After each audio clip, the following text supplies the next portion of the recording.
Irena, pumanaw na ang iyong emre.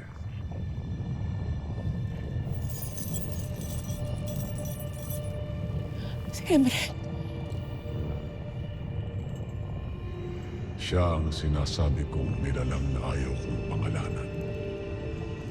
Napaslang siya dahil sa kataksilan ng inyong mga kalahing engkantado. Hindi totoo yan. Hindi maaaring mamatay si Emre. Lilinin lang mo lamang ako.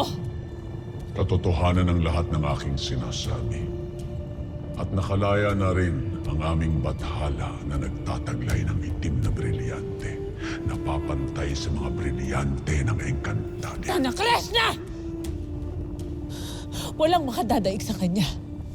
Kaya't huwag mong dituhin ang aking isipan. Kung si Ether na isang batalungan ay inyong nadaig at napaslang ni Mitena.